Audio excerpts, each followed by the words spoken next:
Clap.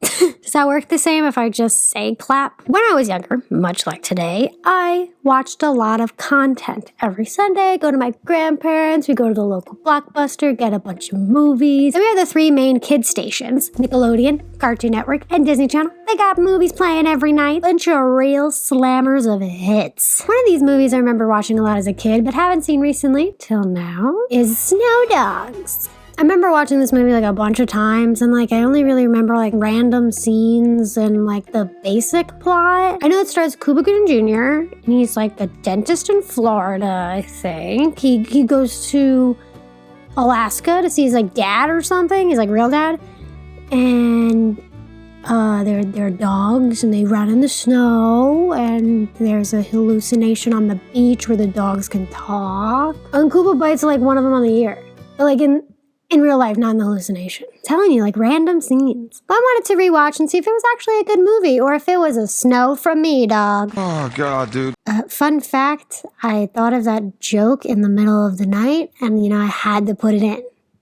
Obviously. Maybe even make it the title? Yeah, don't do that. So let's read the description to see if maybe it'll give me some idea. Make no bones about it, Disney's Snow Dogs is a hilarious action-packed comedy your whole family will love. 8 adorable but mischievous dogs get the best of dog hater Ted Brooks when he leaves his successful Miami Beach dental practice for the wilds of Alaska to claim his inheritance, 7 Siberian Huskies and a Border Collie, and discover his roots. Ted's life goes to the dogs. He rises to the occasion and vows to learn as mush. It's me editing, and yeah, I thought it said as mush, as in like it was another pun, because this thing was forced with puns, but it just says vows to learn to mush. I'm an idiot. Oh well, bye. With his inheritance. Totally out of his element. He faces challenges he's never dreamed of. There's a blizzard, thin ice, an intimidating, crusty old mountain man named Thunder Jack.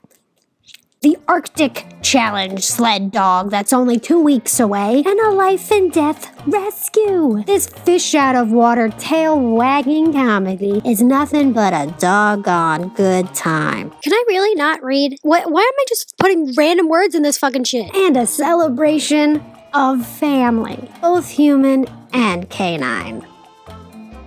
Wow, so many dog puns. 2002, that was a simpler time, man. Simpler time. Thunder Jack? I totally forgot someone was named Thunder Jack in this movie. Jesus. Let's just fucking get to it. So we start off in 1977 because it's career day. He's here for career day. So Ted's dad's a dentist, and I personally wouldn't want a kid in my room with me watching me get my teeth done, but the 70s was a wild time. Is this gonna hurt? I'm afraid just a little. More than a tickle, but way less than paying your taxes. I love his where are you going? I love his reaction to his dad's classic line. It reminds me of me at work when my boss is on the phone with like clients of like weddings we're gonna shoot. I don't know if grandma's gonna get down on the dance floor and do the work. Ted gets to look in this woman's mouth, and I would also have the same reaction. Oh God, Jesus, ugh, gross. Great transition to 25 years, though. I feel like I also once puked as a kid and then just aged significantly. An upbeat tempo Latin song plays, Amazon Prime's words, not mine, as the creatively clever credits roll. See? They're like dog themed. LOL. Ted runs up next to some hotties to tell us what town we're in. Beautiful day in Miami. Then we see his nice car with his custom plate. That's weird. Especially if you don't know he's a dentist. Even as a dentist, that's just still a weird license plate. We then see he eats alone and his face is on a bus.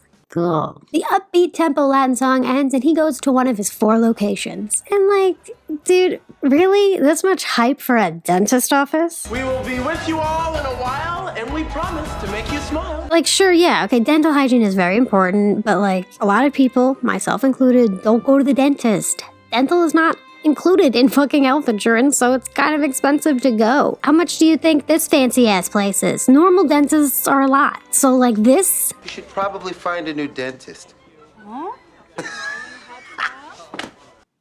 No. Wrong. Yo, wait, they got sugar cookies though? Okay, I'm in. Ted's mom visits him at work, which works out perfectly because Ted gets a letter about a will about a woman he doesn't know, but mom knows the woman. It's his real mom. You're adopted. Huh. Ted's adopted? And he's just finding this out now? In his, 30s? And he found out because his birth mom died? That's really heavy. Better have a funny thing. Ted has an existential crisis on the beach. Why am I a dentist? Rightfully so. Then has a weird fucking dream. Rightfully so. He then says a slur. Wrongfully no. Now, I am not sure how much they use that word in this film. It does take place mostly in Alaska. I'm a bit worried. Again, I myself am not Inuit, so I can't speak on their behalf. I won't have the word shown or said, just out of respect. Ted bops to some Michael Bolton and then abuses his dog. I'm sick of your barking! Yeah, that's me. You're probably wondering how I got in this situation. Well, it all started about 5 years ago when me and my owner moved into this cool complex and this dumbass bitch next door decided... Okay, dog barking can be annoying. Yeah, I get it, but just dousing it in water? It's fucking cruel. Ted makes it to Alaska looking so much like a tourist. I mean, geez, yeah, it's 3 degrees out. So? Nothing refreshes like Powerade, the only drink on my slate. As he's distracted by this ad featuring a character, he misses his plane. Or does he? Flight 522, non-stop to Togenda! Hey, it's that guy that's in everything. He's in this thing. Cool. That's okay, I'll walk! Okay, that's kind of rude. I mean, I get it, but it's kind of rude. You're clear for takeoff, so quit dawdling and move it. Dude, I forgot this was a slapstick comedy or something. This next 5 minutes, it's just Ted screaming. And this guy making dumb pilot jokes. Turned off the seatbelt sign. You're free to move above the cabin. I did like, though, how the kids kind of scattered when the plane came. Kind of like how when you're playing in the street and you got to scatter when a car comes. A bit odd they landed on ice, but I'm not a triple threat, so what do I know? I'm an attorney, the justice of the peace, and the bush pilot. The classic triple threat. We're then introduced to the locals. Stop. They're playing pool while their baby just sleeps right there. Okay, they're the coolest character by far. These are for eating. Nobody's gonna order dinner if the silverware's been in the walls. Come on, Barb, we've all seen your food. Nobody's gonna order it anyway. Always a little high. She wants to kill him? Like, I don't doubt you. Just 2 seconds on Scream, I was already like, nope, but murder? Ted arrives looking like a lame-o. But Barb thinks he looks like his mom, his birth mom. He looks just like her. I don't know what she looks like, so I can't agree or disagree. Yet, maybe. Yeah, I got a canker sore in the back of my mouth.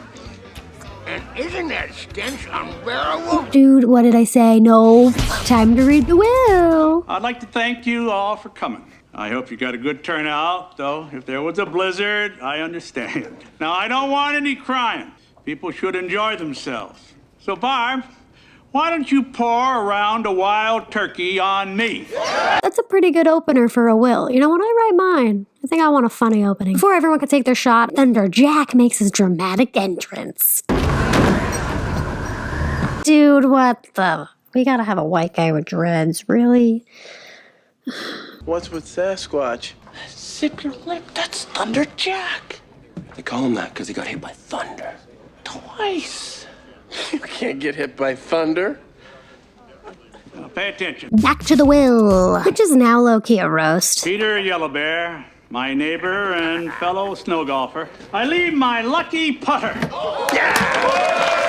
But don't expect it to improve your game.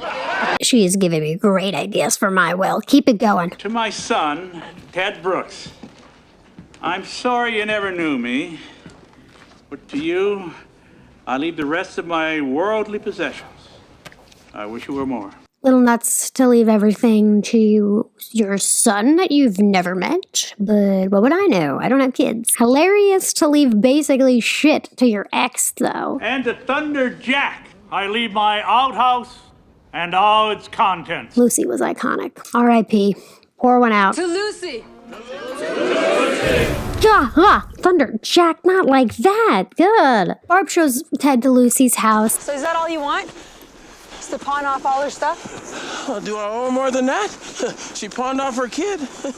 Don't talk about Lucy like that. You know, Ted has a point. Barb has a point as well, but Ted is allowed to be pissed that he didn't get to know her. You don't know anything about her. Is that my fault? It doesn't necessarily mean selling all her shit, but that's just the asshole type thing that this asshole type character does. Ted chooses to go in alone, and this light from this lantern is not consistent, and it annoys me. He looks at all the stuff around Lucy's and finds a photo of her, and I guess I can see it. We're then introduced to one of the little doggies, Nana. She's hungry, Avi. Well, go tell whoever it is that feeds you. Did everyone just expect him to be cool with dogs? He mentions to Barb he doesn't plan on staying there long. Oh, no, I'm not planning on being here that long. Why wouldn't she be like, but what about the dogs? What dogs? I hate dogs. Well, Lucy has dogs. How many? 8? 8? Yeah, it's no big deal. No big deal. I love how they add dog growling and snarling noises to make the dogs more intimidating, but they put it over footage of them smiling, so it kind of doesn't really work. Ted gets scared out of the house and sleeps in the barn with Nana. Thunderjack mushes on in and tries to buy the dogs. The dog, where are they? They're eating the house. Ted almost does it, and way below market value price, by the way. 200 is great. No, it's not. But Barb steps in and slams down the case so they can't hit the button. You know, like in Deal or No Deal, when you don't take the deal, you don't want to hit the button, so you slam the case. Whatever, never mind. Okay, Barb makes slump for the dogs. Slump. Slump? And she explains why they're so valuable. So why did Grizzly Adams want these dogs anyway? Because the Arctic Challenge is in 2 weeks.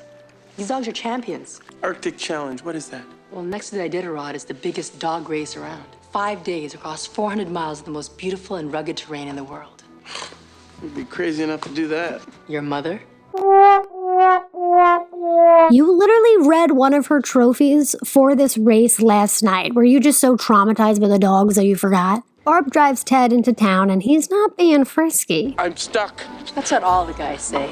But he is looking for his dad. Well, there can't be too many suspects. He asks how many black men are in the town. How many black guys are there around here? Because he assumes both his parents are the same race. I would understand if his mother was white and he was like, okay, I gotta get this from somewhere. But we already established that his mother was black, so... It was 2002, so the shocker twist wouldn't be as much of a twist if we didn't give it obvious stereotypes, I guess. Barb tells Ted that there's only one other black man and he goes to see him. Arthur? Oh, you must be Ted. I've been waiting so long for this. Would you like to come in? The vague dialogue makes us think it's one thing when it's actually something else. Maybe it's infected. And you're telling me this because... Aren't you a dentist? Aren't you my father? If I say yes, do I get a discount? That's a pretty good response, though. Like I mentioned, not everyone can afford dental.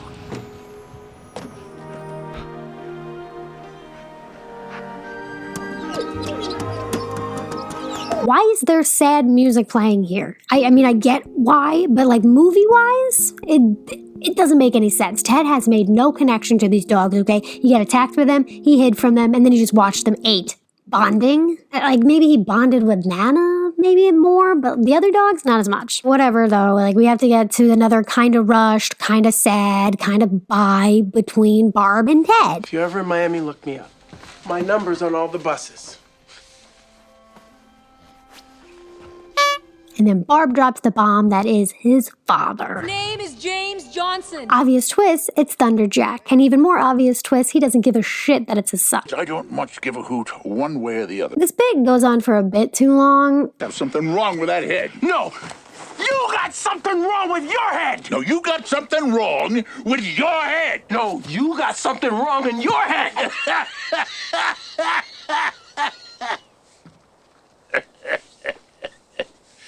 No, you got something wrong with your head. It's a little annoying, but his maniacal laugh and then just continuing it kind of makes it funny, just because of how weird it is. Though I don't like how he punches him. Don't punch your kid. Ted tells the stubborn old man that he's gonna stay and he's gonna take care of the dogs and he's gonna be a man or something. How's Alaska? Basically, everything's white. Including my father! Was this like really such a huge revelation? Were there not mixed couples in 2002? Like, I mean, we're still doing this twist in like that Spider-Man movie. Holy cliche. Right? Ted's adopted a live mom wants to go to Alaska and help, but Ted says, no, I want to do this on my own because, you know, he's got to be a man or something. He feeds the dogs and traps them in the barn. Or does he? Demon devour dentist. The dentist can climb, so Demon just pees. Up your pee-pee freezer! The bad teeth nope energy guy comes in and drops the tidbit of biting the dog on the ear to be the alpha. I am not putting any part of that dog in my mouth. Alpha living is just getting more and more bizarre, you know? Does that mean like Mike Tyson is like the ultimate alpha because he bit someone else on the ear? Yeah, well, it is kind of a strange award. Goes to the person who comes in last. In Miami, 3-time losers go to prison. I had the same reaction to that joke. I didn't really get it. Round 2, Dad versus Son. They see who can eat more cheese. Wait. Nobody can eat as much cheese as I can. Hey, no. I like how they establish that they're father and son because they crack their neck the same. With strangers. And they like the same cheese. I love blue cheese. Got in your new shipment of blue cheese. I'm pretty sure I don't have either of those things in common with either of my parents, but sure. Ted stuffs his ass so Demon can bite it. What's up with that? What's my name? You wanna buzz me? Come get it. Content I enjoyed watching at 8 years old? Speaking of content I watched at 8 years old, whoever fucking animated this little moment? Ted tries his hand at mushing. I'm mushing today. And puts the dogs in those little spots, but he puts them in the wrong spots. Barb helps switch the pups around to get them in the right spots. Not only are they now where they're supposed to be, they also got a little prank up their paw. Oh well, I got a great. The prank, bro! Ted tries another way to stay on the sled, but it doesn't go well. And the perfect solution is shown through golf. I'm pretty sure this works, but like you have to like make sure you're going the right speed, right? You don't want to run the dogs over. Could you just have that in neutral and the dogs can pull you? Maybe like because the roads are slippery? I don't know. Was that him or was that another guy? That's totally another guy, right? Ted's cruising, you know, coasting. When he smells something funky. Is that a weed? No, it's a skunk. How did it get in the car? I have no idea. Maybe it was living in there when the car was still under the snow. Funny story, my freshman year, me and a bunch of people were running around in the dark at night because we were 18 and dumb. We came across a skunk. When I tell you I screamed bloody murder, I screamed red liquid killing thing. When I finally realized what it was, I was shocked I didn't get sprayed because I just saw something moving and screamed. Ted was not so lucky and did get sprayed. His dad helps him out, and then I assume he took a tomato bath or something because in the next scene he's on top of a mountain having a romantic scene with Barb, so. Great places, sure. But no Starbucks. Even in 2002, we still want Starbucks. No indoor plumbing. Dude, do not complain about indoor plumbing because it is a luxury that many, myself included, take for granted every day. You know what else they don't have in this town? Crime, traffic, buses to put your face on. Barb then also brings up good points. Crime, traffic, and buses all suck. Ted has his, I want to say, fourth existential crisis of the movie and wonders if he should go back home. The answer for me are hopping on the next plane back to civilization. Barb gives him some words of wisdom. The thing about Lucy, she didn't always win the race, but she never quit. And maybe a smooch? No, the werewolves are out and they don't like PDA. What are we? Werewolves not swiveled.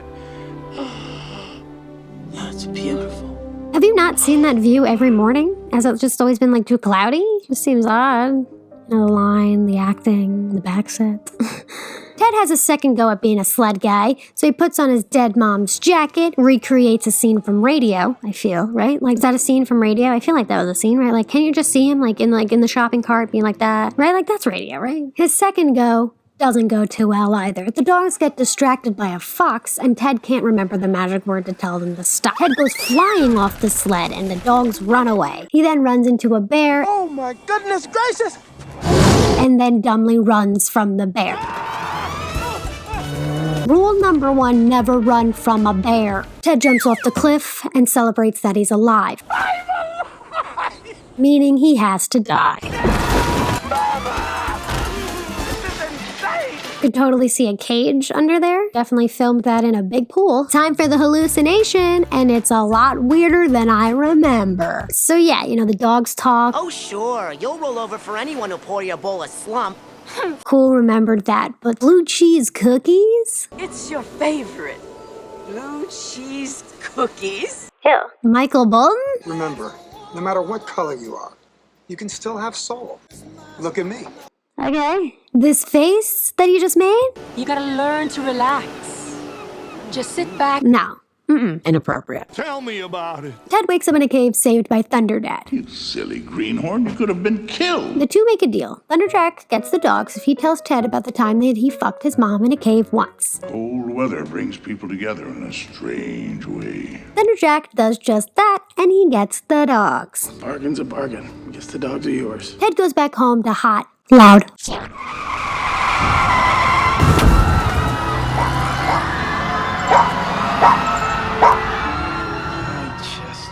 You should apologize to that dog. Ted's living mom comes to visit, and she looks at all the photos, and then she sees the photo of his birth mom, and she starts freaking out because she looks just like him, I guess. And then she drops the frame and breaks it. Behind the main photo is a little photo of his dead mom, alive, young Thunderjack, and little baby Ted, horribly photoshopped together. Ted gets pissed because Thunderjack lied, so he has to go after him. Yes, I need your next flight to Alaska! The big Arctic race is on its way, and Thunderliar is racing in it. We just give them something to remember us by, huh? I like how they check the dogs as much as they check the people. Like before the race started, they made sure they were all healthy, and then at the checkpoint, they checked their little paws, make sure they're not hurt. Feet look good. Oh, I love that. And the fact that this prick eating lobster gets 20 minutes deducted because he's eating before the dogs, extra love that. Don't love how Thunder is reliving his old mistakes and racing through a bad storm. You old fool. Ted arrives in Alaska just in time to hear the news of Jack's missing. Jack's missing. But Ted knows where he is. I know where he is. He's in the fucking cave. You can take that however you want to take that. Ted gets a sled together, but he doesn't have a lead dog because Demon's with Thunder missing. But Ted does have Nana, and Nana can do no wrong. But she might be dead after that neck crack. Jesus Christ. Off Ted goes to find his father. Is that guy going the wrong way? The industry plug wins the race. Won the Arctic Challenge. What are you gonna do next? I'm going to Disneyland Paris. But gets knocked out by this clever joke. Ice that thick would probably cause a lot of damage, right? You idiot! Look what you've done! We must run away! Great ADR there. Ted's alive mom shows up, says something dumb. I am so sorry, but all I've got is American money. And then falls down. Bart breaks the news that Ted's out looking for a father figure. Excuse me. I couldn't help overhearing. Did you say your son is out there? Classic media, not giving a shit when it's an old white man, but the second a black man goes missing, they're all over it. That was a joke, by the way. Ted eventually finds Thunderjack and helps him out. The two talk, and it's a generally nice scene. You know, I like how Jack confesses before Ted can confront him, and the honesty about how the two weren't ready to raise kids, but they did want to bring him into the world. It was a mature moment, nicely acted, and it's something I just did not appreciate as much as when I was 8. I bet Lucy would be proud of you. I know I am. The next morning, the dogs are all ready to pull the two to the end of the race. Demon, let's get that harness on. But Demon's being a little snippy, so Ted gives his ear a little nippy and gives his tooth a little rippy. Now Ted and Demon are best friends. That my best friend. The gang is cruising on back until they fall off a cliff. The music, does make this a pretty intense scene, but the slow-mo of the paw walking with the triumphant music is just a little funny.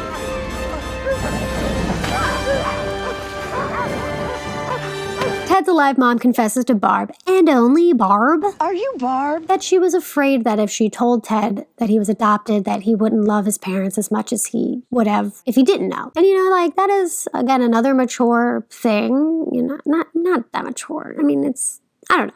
It's a real fear that people have with adoption. Ted and Thunderjack make it back and reunite with everyone. You came all the way here to Alaska. I got on a plane, and 14 hours of prayer later, here I am. They blow out the big birthday candle and make their wishes. Michael Bolton plays. The punk guy tries to sexually assault this woman. Not very punk of you. Steven and Anna confess their love to each other through this weird CGI. And Ted and Barb make out in front of everyone. They continue making out until their wedding day. Okay, that's a bit much. Then Ted's mom and his dad look at each other like this. Okay. Oh, please. You think this is bad? I once had to shoot a wedding in the rain, okay? We had to attach umbrellas to the tripods through like fucking tape. Yeah, the officiant did not hold back too. Went on for like an hour, just standing in the pouring rain. I felt bad for the people who didn't have umbrellas. They just had to have their outdoor ceremony. Ted opens up a 5th location in Alaska, and Barb opens up her uterus to a baby. Was that phrased weird? Nana and Demon fuck too. They got puppies. They're so cute. The last shot of the movie is actually of Ted's friend Rupert taking over the like cool dentist place, and he like does the neck crack thing. Like, doesn't that mean then that they're related? Like, he calls him cousin earlier in the movie. All right, cuz. But I thought that was like more of like a loose, like close friends, cousin type thing, you know? Because they. Whatever, the film's over, we don't gotta worry about it. Overall, the movie wasn't bad. You know, it wasn't as bad as I thought it was gonna be. The slapstick can be a little annoying. Some scenes, though, did have good acting and mature moments. The dogs are cute, because, they're dogs. The message isn't a bad one, you know? Don't give up, but be smart about holding back. Don't lie, or, something along those lines. I wouldn't necessarily say it's a snow from me, dog. It's more of a why not from me, dog. It was all right. To future me editing this, it's fucking chilly. Like high at 3 degrees in Alaska. That's basically where it is fucking now. Global warming? Can you do more of the warming at the moment? Thank you. Okay, maybe I shouldn't have been drilling left-handed, but he dared me. Would you shut up?